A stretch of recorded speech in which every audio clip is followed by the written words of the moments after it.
If you are collaborating with multiple people in order to make a form, then you can simply go around and give them editing access so they can edit out the form, and you can work around in real time to make a form.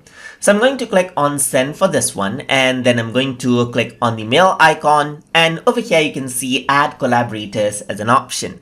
If I were to click on this, the add editors option opens up, where you can go around and then you can add people to collaborate with. So I'm just going to go around, add in my second and third account right here, and I'm going to say, please help me edit this form just like this, and I'm going to hit the send button. So once I do that, what happens is that the collaboration request is sent.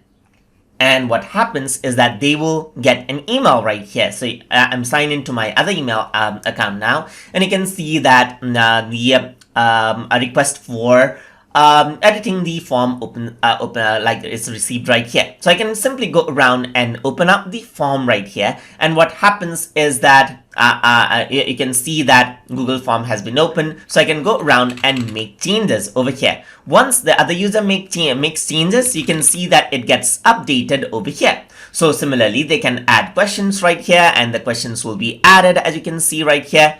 And if I were to click, you can see that the active is being highlighted right here, denoting that the other user is working out. So you can see that I can go around, and you can see that the changes keep on happening. And if I were to make any changes over here, so let's say, for example, if I were to add any question right here, then it'll be added over here on their side as well. And this is how you can work around with in real time, and then edit a form together on the fly. So you can do this with as many people as you want. And that is how you can add and work with collaborators in real time inside of Google Forms. So hope you guys learned something as always. And as always, please like, comment, share, and subscribe.